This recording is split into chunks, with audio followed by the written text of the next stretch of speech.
Bienvenidos a Lo Simple No Vale. Tengo el placer de volver a contar con la periodista Betty Aslania. ¿Qué tal estás? Hola, buenas tardes a todos. Muy bien, gracias. Y también tengo el placer de contar con la doctora Ana Belén Soaje, profesora de Relaciones Internacionales. ¿Qué tal estás? Muy bien, gracias por la invitación. Bueno, vamos a hacer otro vídeo hablando sobre lo que está sucediendo entre Armenia y Azerbaiyán, también debido a la crisis humanitaria que se está viviendo a la salida de la gente masiva de la región de Nagorno-Karabaj. Y bueno, Betty, me gustaría comenzar un poco contigo, que me contaras un poco las últimas novedades tras lo que hablamos el anterior vídeo. Ujú.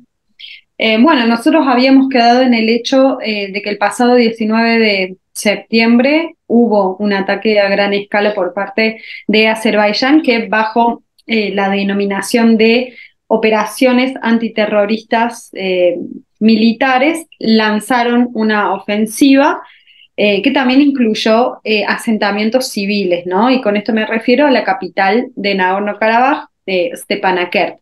A raíz de esto, bueno, hubo muchas víctimas, entre ellas civiles y niños, ¿no? Estamos hablando de cerca de dos centenas de muertos y 400 heridos. A partir de ahí, digamos que inició el camino del fin de esta era de Nagorno-Karabaj como república autoproclamada independiente. Eh, a raíz de esto, a raíz de este ataque, las fuerzas, o sea, las autoridades decidieron aceptar el cese al fuego propuesto por el mando de las tropas rusas, y esto implicaba un acuerdo con Azerbaiyán en el cual, bueno, las fuerzas, el Ejército de Defensa de Nagorno-Karabaj debía desarmarse. Esto a nivel población eh, fue bastante duro porque el desarme del Ejército de Defensa significaba dejar aún más vulnerable a la población. Entonces la población no tenía ninguna institución, ningún órgano o militares que los pudieran defender.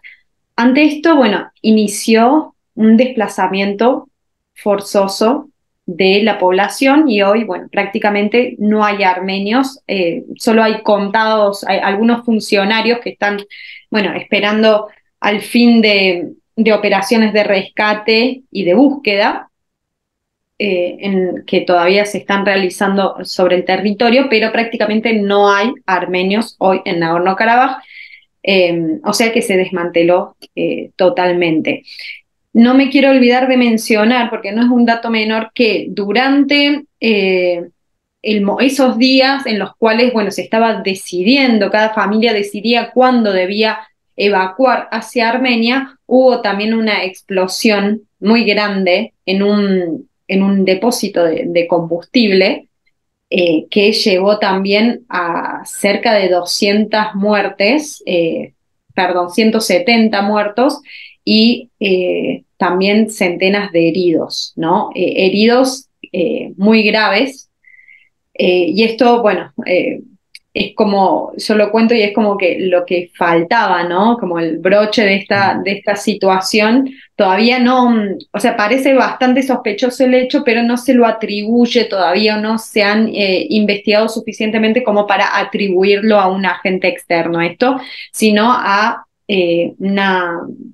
un hecho de negligencia, ¿no? Porque imagínense, justo ayer una familia que también fue desplazada comentaba que fue durante la noche y ante la desesperación de tener que salir de ahí, de este territorio, y no tener combustible, porque tengamos en cuenta que Nagorno-Karabaj estaba bajo un bloqueo, ¿no? No había gas por ningún lado.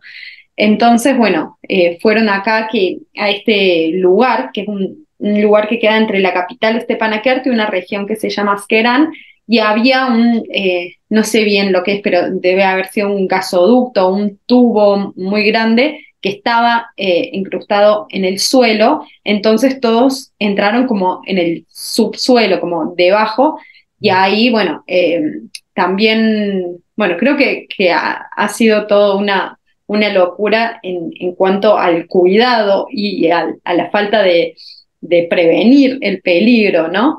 Y bueno, ante la desesperación de querer sacar combustible, bueno, esto explotó y hubo, bueno, muchos, todos los civiles, todos los muertos fueron civiles, quiero decir.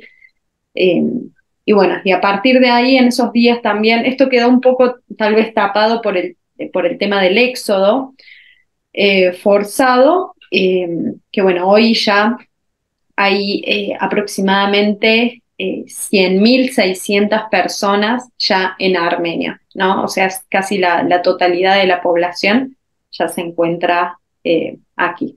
Si quieren, después seguimos con otros detalles. Ana, aprovechando que te tenemos aquí también, que bajo tu punto de vista, ¿cómo ves lo que ha ocurrido y también qué te ha parecido también toda la salida de esta pobre gente que se ha visto obligada a salir de Nagorno-Karabaj? Pues lo que ha ocurrido es que ha habido un cambio de equilibrio de fuerza en la zona del Cáucaso y que Rusia pues no tiene la capacidad y quizás el interés en seguir apoyando a Armenia como lo había venido haciendo. Y Turquía, que es una potencia en ascendente en esta zona, pues ha apoyado a su aliado, ha enviado armas, etcétera, y ha pasado lo que yo creo que se veía venir, al menos desde el 2020. Entonces, pues, por supuesto, es una tragedia para esas personas que ahora están huyendo en situación de pánico porque hay mucha animosidad entre las comunidades y, por supuesto, no tienen ninguna confianza en las palabras del régimen de Azerbaiyán de que sean integrados junto con los otros grupos étnicos que viven en el país. Claro, en Azerbaiyán no se hubiera visto lo mismo con este panorama para poder atacar como lo ha hecho, si no muchos países internacionales dependían de ellos en cuanto al gas debido a la guerra esta que está entre Rusia y Ucrania. Entonces, muchos países ahora dependen también del gas y y otros combustibles de Azerbaiyán y claro, con ese apoyo yo creo que es un poco, se ha visto también en una situación ideal para Azerbaiyán de atacar, ¿no? Ujú. Sí, sí, efectivamente. Y una de las cuestiones también para tener en cuenta que ha ocurrido también hace algunos días y que ya sí planteó el fin, por así decirlo, es la firma de un decreto por parte del presidente de Nagorno-Karabaj, en el cual, bueno, este decreto planteaba la disolución de todas las instituciones y de los cuerpos estatales y el fin de la existencia de Nagorno-Karabaj como república a partir del próximo 1 de enero del 2024, ¿no? Y también se plantea que se va a publicar las condiciones para los pobladores, ¿no? Para aquellos que ya no están ahí, estas condiciones de lo que Azerbaiyán llama la integración, ¿no? Que es una especie de convivencia, de cómo los armenios vivirían bajo el régimen de Azerbaiyán, bueno, se dice que se va a publicar y para todos aquellos que quieran regresar pueden hacerlo. La cuestión acá es que los pobladores, o sea, los habitantes que vinieron de Armenia, que fueron prácticamente obligados a irse, ninguno cree eh, ninguno cree que sea posible esta integración con Azerbaiyán, ¿no? Porque principalmente consideran que están marcados por una cuestión de armenofobia, ¿no? Que es odio a todo lo que tiene que ver con lo armenio, entonces no hay ningún margen para una convivencia en estos términos. Y es por eso que, bueno, dejaron absolutamente todo, sus casas, prácticamente se fueron con lo opuesto, ¿no? Porque fue todo demasiado rápido, ¿no? Imagínense que un país sea desmantelado en una semana, ¿no? Y, y como no había gas, los autos estaban completamente, o sea, súper compactos de gente, entonces no tenían tampoco la posibilidad de traerse muchas pertenencias, muchas propiedades, ¿no? Personales. Y hoy aquí, bueno, nos encontramos en una situación en la cual sí, el gobierno de Armenia ha implementado ciertos planes de vivienda y demás, y hasta el momento un poco más de la mitad, bueno, vive en refugios o albergues provistos por el gobierno, ¿no? El resto no tiene a dónde vivir. De hecho, bueno, acá en casa hemos recibido también a una familia de personas que han evacuado, ¿no? Porque, bueno, en lo personal tenía muchos conocidos y muchos amigos ahí. Es realmente desgarrador esta cuestión. Muchos de ellos también quieren vivir en lugares que estén como más en paz, ¿no? Porque imagínense que también en Armenia hay, en el territorio reconocido internacionalmente eh, y soberano de la República de Armenia, están bajo constantes ataques, ¿no? Como las regiones del sur, Siunik o la línea de contacto del este, también hay constantes violaciones al cese al fuego, por lo cual lo ideal no es enviar a estas personas a estos puntos, ¿no? Y muchos de estos albergues eh, provistos por el gobierno son en estos lugares. Si puedo responder, bueno, simplemente Por eh, supuesto, di todo lo que tú quieras. porque cuando estamos hablando de armenofobia, me parece que fue el término utilizado, o sea, la animosidad que existe entre las dos comunidades, pues es algo mutuo.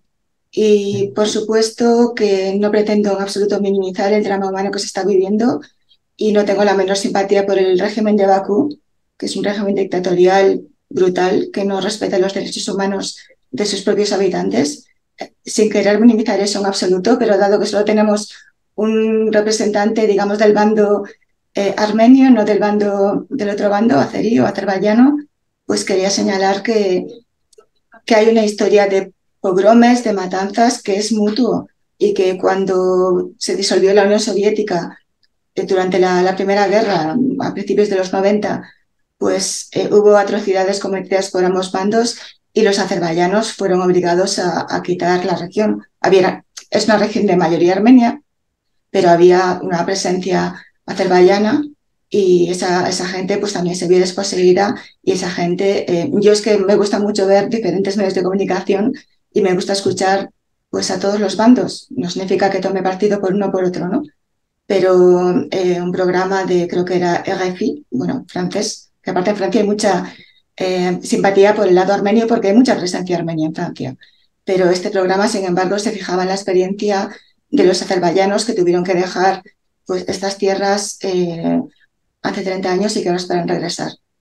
Simplemente pues señalar eso. Sí, que hubo momentos de convivencia, ¿no? Incluso, bueno, cuando estábamos cuando Armenia estaba bajo el régimen soviético. La cuestión es cuando nos retrotraemos a unos años atrás, cuando comienza, ¿no? Este conflicto en el cual Nagorno-Karabaj, que formaba parte hace miles de años de uno de las provincias de los reinados armenios, es cedido arbitrariamente por Stalin como región autónoma a Azerbaiyán, ¿no? Nunca estuvo integrada la soberanía de la República de Azerbaiyán, sino que funcionaba como un oblast autónomo, como les decía, cedido por Stalin. O sea, no se puede poner en cuestión de que el territorio es nativamente armenio y que las personas que hoy fueron desplazadas por la fuerza eran indígenas de estos territorios, ¿no? Pero ese mismo territorio ha sido territorio persa, ha sido territorio otomano. O sea, digamos, esta idea del nacionalismo, que es una idea europea del siglo XIX, que cada país dentro de las fronteras tiene que ser uniforme y que tiene que ser gente que habla la misma lengua y con la misma religión. Este concepto nacionalista es bastante, bueno, eso, es relativamente reciente y ha hecho mucho daño, yo creo. Y bueno, por supuesto, en una región en la que hay minorías que han visto sus derechos vulnerados, pues por supuesto yo puedo entender los puntos de vista de unos y otros, pero yo como analista también tengo que tomar un paso hacia atrás e intentar pues analizarlo desde el punto de vista más objetivo posible y eso, pues, digamos que aquí, o sea, ese sería un poco mi punto de vista sobre esta cuestión, que yo creo que Azerbaiyán es un estado de mayoría azerí, pero hay minorías, pues hay rusos, ¿no? Hay judíos. Entonces, digamos que esta idea de que en un país solo puede vivir gente de una cierta etnia hablando una lengua, eh, siguiendo una religión particular, pues se entiende por el contexto, pero tampoco me parece, no, o sea, no sé si me explico. Yo creo que ese tipo de discurso en España lo defienden pues grupos, un grupo político en concreto que yo creo que ninguno de nosotros tendría la menos simpatía que a ellos. Entonces, simplemente señalarlo de que el nacionalismo pues puede ser bastante tóxico y que funciona en todos los sentidos. Por supuesto, el régimen de Aliyev ha utilizado el nacionalismo y cuando le iban mal las cosas, pues metía a fuego esta cuestión. Por supuesto, no digo que lo hagan unos sino otros, pero bueno, en fin. Sí, en realidad no tenía ánimos de ir por el discurso nacionalista, ni mucho menos, sino el plantear la cuestión del territorio, ¿no? Si tan solo nos tenemos en cuenta cuántos años de existencia tiene la República de Azerbaiyán, o si a partir de dónde, a partir de cuándo en la historia de la humanidad Azerbaiyán es considerado como un Estado, creo que no hay discusión en el sentido de cuántos años por lejos le lleva a Armenia, ¿no? Como nación, más allá de que la independencia, o sea, Armenia independientemente ha vivido no muchos años,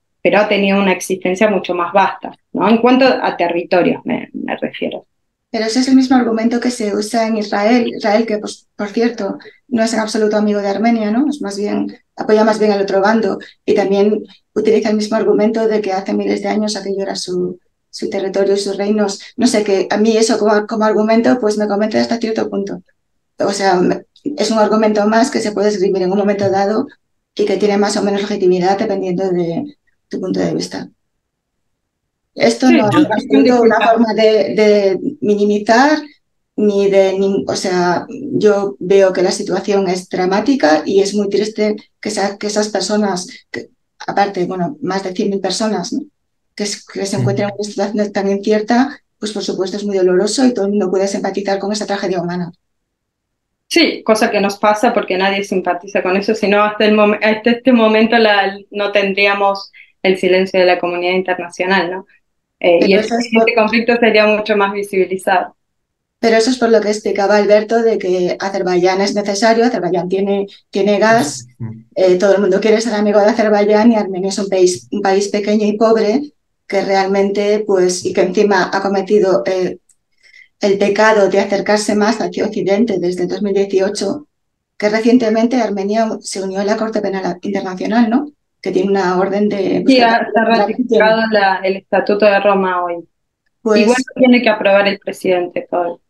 Pues eso a Putin seguramente no le ha hecho. De hecho, creo que hubo avisos rusos, ¿no? De que eso no Sí, parecía bien. sí, Entonces, sí, Armenia está en una situación pues muy difícil, ¿no?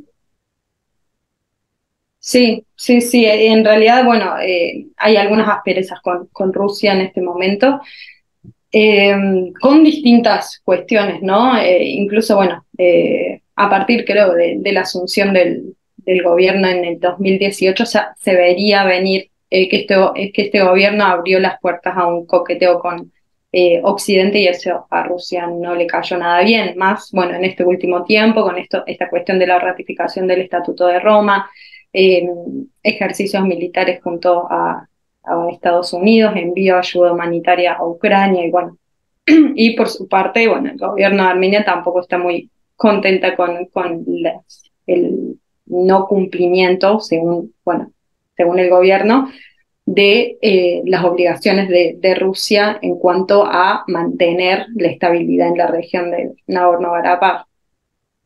Pero el Tratado de Seguridad Colectiva que existe, que incluye a Rusia y Armenia, no cubriría Nagorno-Karabaj. No, no, en O sea, en absoluto, ese sentido, pero en el 2000, el año pasado, en el 2022, también en septiembre, hubo bueno, un ataque sobre la línea este de la República de Armenia, en el cual, bueno, el gobierno de Armenia pidió asistencia a la organización del Tratado de Seguridad Colectiva y no solamente se limitaron con ofrecer una misión de observación que todavía ni siquiera está en el país por causas que desconozco.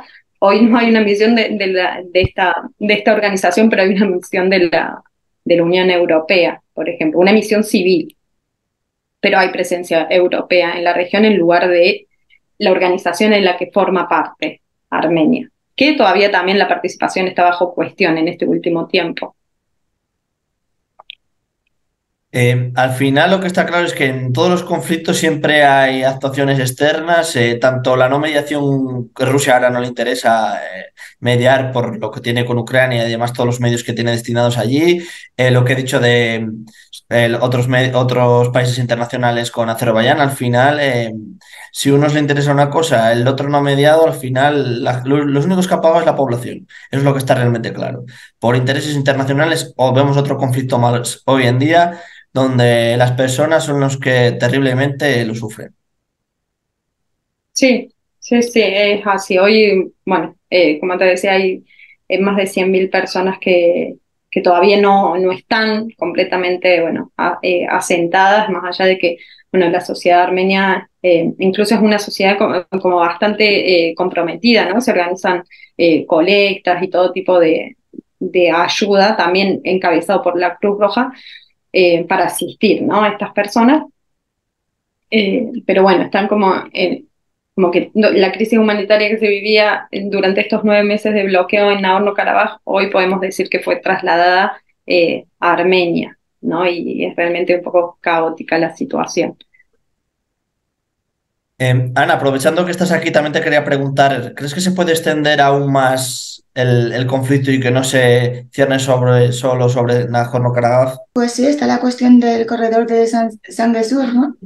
Que atraviesa territorio armenio, que conecta Azerbaiyán con Nakhchivan, creo que se diría, Betis probablemente me pueda corregir. Nakhchivan, sí. Y bueno, eso es algo que está pendiente, que de momento Azerbaiyán ha dicho que no va a hacer nada al respecto, pero tampoco, en fin, sabemos que no podemos fiarnos mucho de lo que digan los dictadores. Eso sería pues algo que además podría involucrar a Irán, porque eso podría aislar aún más a Armenia, porque la frontera con Irán pues desaparecería, digamos. Pero es que las relaciones entre Irán y Azerbaiyán no son buenas. De hecho, Irán es uno de los países que ha apoyado a Armenia estas últimas décadas.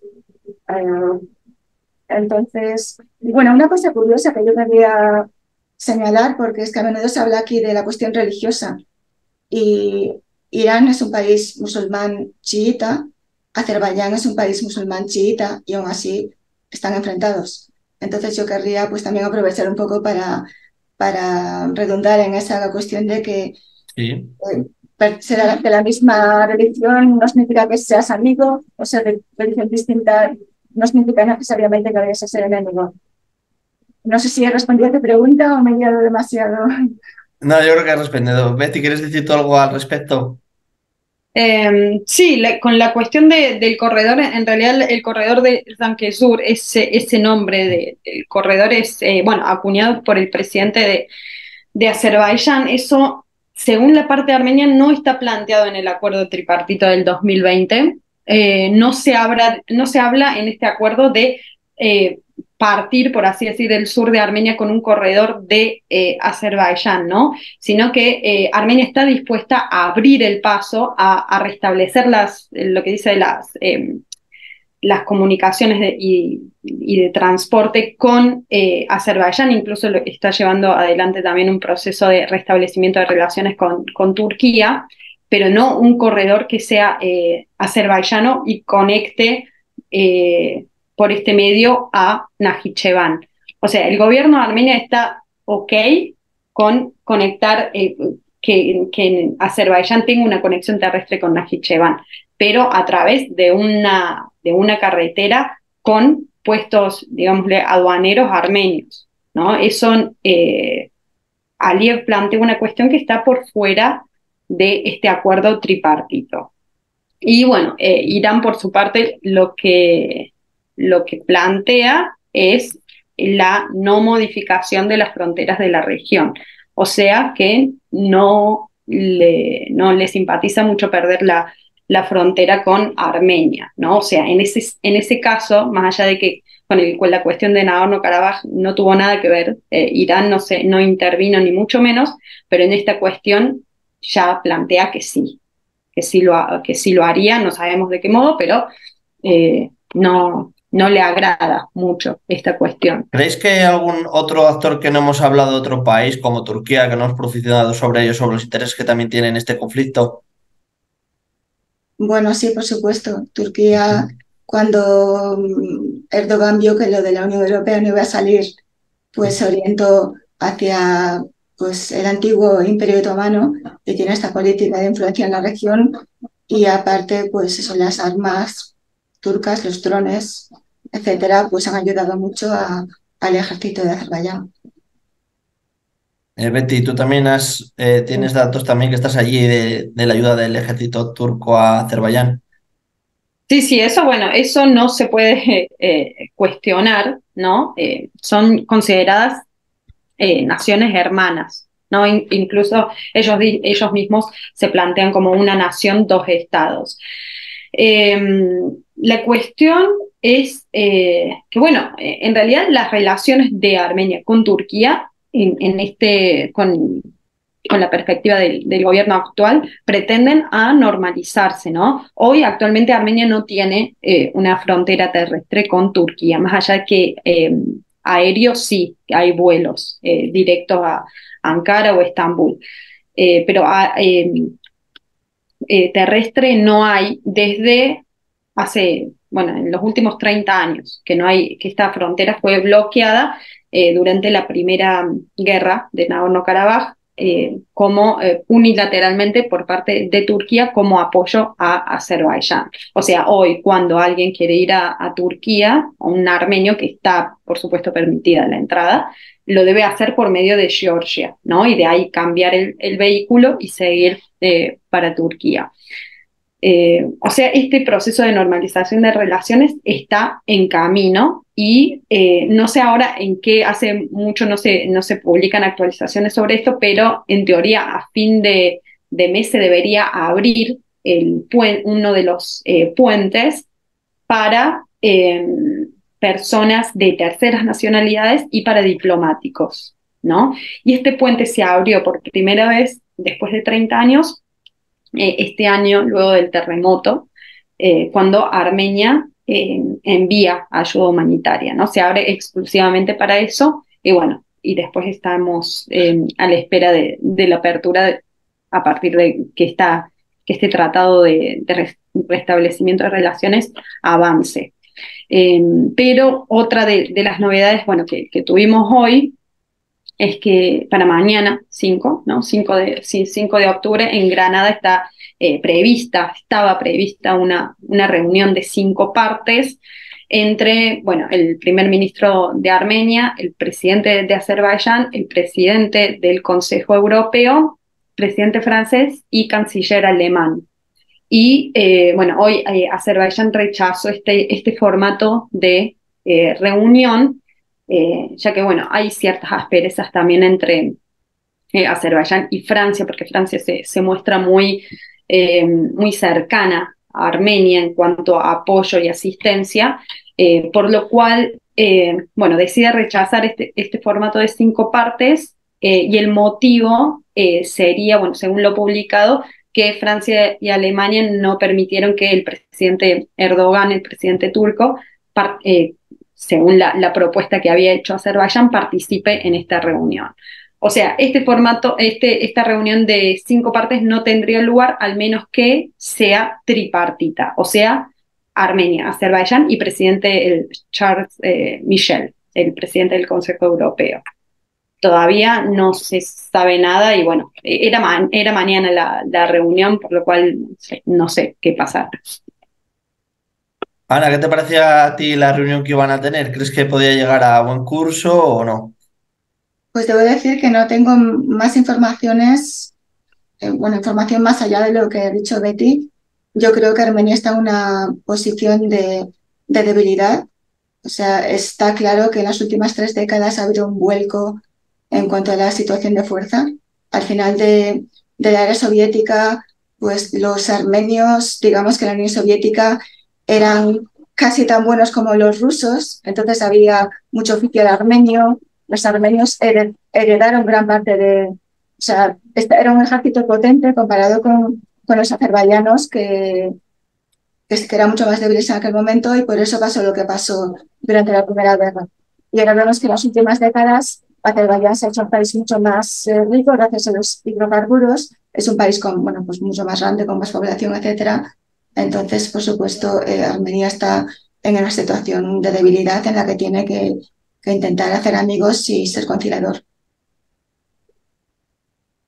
No sé si queréis añadir alguna cosa más, chicas, o sacar algún otro punto de vista sobre lo que está sucediendo. No, en general la cuestión humanitaria, sí, por así decirlo, el tema de la visibilización de por lo menos esa cuestión, más allá de que dejemos de lado lo geopolítico, creo que eso sí debe ser una cuestión a la cual, bueno, la comunidad internacional debe prestarle atención. Lamentablemente, bueno, podemos decir que ha llegado un poco tarde, sea a nivel de medios de comunicación, que bueno, hoy vemos que está llamando la atención de muchos más medios, incluso bueno, la semana pasada en la ciudad del sur que les mencionaba en Goris, donde se estaba recibiendo a los refugiados, había muchísimos medios internacionales, eh, pero bueno, ya estamos hablando de cuando el desplazamiento forzoso ya culminó, ¿no? Y de hecho, bueno, lo más curioso y cómico tal vez de esta situación es que hace unos días la ONU, Naciones Unidas, envió una misión de observación al territorio de Nagorno-Karabaj y sacaron, bueno, un comunicado un tanto lamentable cuando prácticamente no había nada que observar porque no había población y por ende no había pruebas de violación de los derechos de la población. Eh, por lo cual, bueno, creo que eso fue una de las nuevas falencias de la ONU, ¿no? En esta era. Simplemente expresar mi solidaridad con la población que se ha visto desplazada de esta manera. Me parece una situación muy triste, muy dramática. Eh, ¿qué más se puede decir sobre esto? Y desafortunadamente estamos en un mundo en el que la cuestión de los refugiados cada vez se cuestiona más y cada vez parece que hay menos solidaridad y estamos pagando a otros países para que se hagan cargo del problema, etcétera, etcétera. Entonces, pues simplemente eso, expresar mi solidaridad con los armenios, sobre todo los que se han visto desplazados.